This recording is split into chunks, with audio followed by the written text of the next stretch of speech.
Assalamu alaikum, bonjour à tous les amis, comment allez-vous, vous allez bien? Donc j'ai réussi à trouver le problème du son, donc je refais la vidéo et puis je vais la commenter moi-même. Donc voici le résultat de la recette que j'ai fait express. Un repas bon et beau, donc ça peut adapter comme on veut. Likez, abonnez-vous et n'oubliez pas d'activer la cloche. Donc voici les ingrédients. Comme c'est une recette express, j'ai pas pu vous présenter les ingrédients comme je le fais d'habitude. Donc je vais un petit peu vous les présenter au fil de la recette. Donc en premier, je vais mixer un oignon et une gousse d'ail. Je vais utiliser le robot. Dans une poêle assez grande, on va mettre 4 cuillères à soupe d'huile et d'huile d'olive mélangée. Ensuite, je vais verser les oignons ainsi que les poivrons et je vais faire revenir. Je coupe mes blancs de poulet, je fais des gros morceaux et puis je les mets dans le bol du mixeur pour qu'ils se mixent plus rapidement. Donc voilà, c'est comme je vous ai dit, je l'ai fait à la va-vite. Donc voilà, je n'ai rien préparé, je l'ai fait comme c'est venu. Donc c'est pour ça que vous voyez un petit peu, c'est un petit peu le farfouillis. Donc vous voyez, voilà, là j'ai fini de mixer le blanc de poulet. Je l'ajoute aux oignons et au poivron. Ensuite, je rajoute la coriandre. Elle est aussi congelée, mais je veux dire, vous pouvez acheter le frais. Moi, je n'avais pas de frais, donc j'utilise le congelé. Ensuite, j'ai rajouté une cuillère à soupe d'épices de poulet et une cuillère à café de sel. Voilà. Et on continue à tout faire revenir rapidement, à feu moyen, bien sûr. Je veux dire, ce sont que des aliments, des ingrédients que vous avez à la maison, donc il n'y a rien de compliqué. Ensuite, j'ai rajouté des tomates, donc j'avais pas de grosses tomates, donc j'ai utilisé les tomates cerises. Donc si vous avez pas les tomates cerises, utilisez une tomate normale. Voilà. Donc voilà, je les rajoute sur la farce, dans la farce. Donc ensuite, je continue à faire revenir en fait, au fur et à mesure que je coupe mes aliments, je rajoute au fur et à mesure. Et là, je rajoute une brique de crème liquide en dernier. Voilà. J'attends juste que ça finisse. Vous pouvez rajouter des champignons, vous pouvez rajouter plein de choses. Franchement, c'est une recette que j'ai fait juste comme ça et puis elle a plu aux enfants et c'est pour ça que je la partage avec vous parce que ils m'ont redemandé de refaire de nouveau parce que et là, croyez-moi, vous pouvez planquer des légumes là-dedans, ils y verront que du feu. Hein. Donc voilà. On goûte le sel, on goûte la viande si elle est cuite. Et puis, on laisse mijoter quand même 15 minutes pour que ça absorbe la sauce. Et puis, on regoute. Voilà. Les pommes de terre, je les ai fait sauter à la poêle. Je les ai coupées comme en forme de frites. Et je les ai fait sauter, puis avec un petit peu d'huile ou de beurre.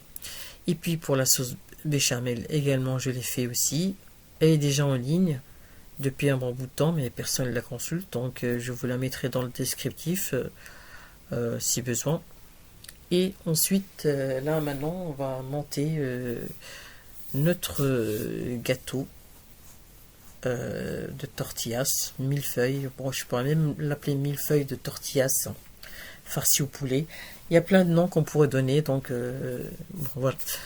On a oublié, il ne faut pas oublier les tortillas, c'est le plus important. Donc on va monter notre gâteau. Donc on beurre le moule, on choisit son moule et on le beurre à la taille des tortillas. Donc on le beurre, on le farine. Et puis je mets une tortillas et puis je mets un petit peu de mayonnaise. C'est de la mayonnaise que moi j'ai fait, j'ai mis de la ciboulette. Donc si vous avez l'équivalent, c'est très bien. Donc là, ma farce de poulet, je vais la diviser en deux. Là, je donne des petits coups de louche encore parce qu'il y a des gros morceaux, donc pour pouvoir avoir une belle, je veux dire, les mêmes tailles de morceaux pour que quand on va les mettre au fond, qu'il n'y ait pas des hauts et des bas. Donc c'est pour ça que je donne un petit coup de louche pour voir s'ils peuvent se laisser faire pour voilà. Ensuite, bah, là je tasse bien, j'essaie de bien égaliser le tout. Ensuite, je prends la sauce béchamel, je la divise en deux également. Voilà. Et je l'étale. Arrangez-vous qu'elle soit un petit peu épaisse quand même, votre sauce béchamel. Ce serait bien comme ça, elle tient juste au-dessus. Donc là, je donne un petit coup et je mets une tortillasse. Et je redonne de nouveau un petit coup de mayonnaise maison. Et je mets la deuxième farce, la deuxième partie de farce, voilà, par-dessus. J'ai mis la sauce béchamel et je remets une tortillasse. On n'a pas vu la deuxième fois où j'ai mis la sauce béchamel. Je termine par mettre les pommes de terre sautées. Bien sûr, enlever l'excédent de l'huile, s'il y a de l'huile dedans, mais là, il n'y avait rien chez moi, donc voilà. Ensuite, je vais décorer avec de la mozzarella que je coupe en deux. Je mets tout autour. Voilà, c'est en fait, je vais au gré de mes idées et puis par rapport à comment je vois les choses et du coup, là, c'est trop blanc, il manque quelque chose. Alors du coup, je me suis dit, je vais mettre des olives pour faire ressortir un petit peu mes tortillas farcies façon lasagne. Et voilà ce que ça donne. Voilà, franchement, c'est beau, c'est joli. Et on peut l'adapter pour le buffet, les anniversaires, pour tout. Franchement, c'est une recette qui, pour les dîners, déjeuners, voilà ce que vous voulez. Donc, ensuite, cuisson au four, 180 degrés, 40 à 45 minutes. Il faut que ça soit gratiné. Et puis, voilà. Alors, ensuite, voilà le résultat. Vous voyez, franchement, c'est beau, c'est bon. Et il n'y a qu'à demander. Donc, voilà. Là, je donne un petit coup de couteau tout autour pour au cas où les liker, hein. Au cas où les feuilles de tortillas sont collées sur les bords. Et on a ce résultat là, franchement c'est magnifique. Magnifique et puis très beau et très joli à voir. Donc à exposer, pas exploser, hein, où vous voulez. Donc anniversaire, fête, buffet, comme on veut. Donc c'est tip top et ça plaît beaucoup. Donc voilà le résultat les amis, j'espère que vous allez aimer cette recette, merci de m'avoir suivi, merci pour vos vues, je vous dis à très bientôt pour de nouvelles vidéos avec Shiwad Mladi, partagez, likez, salam alaikum wa rahmatullahi wa barakatuh.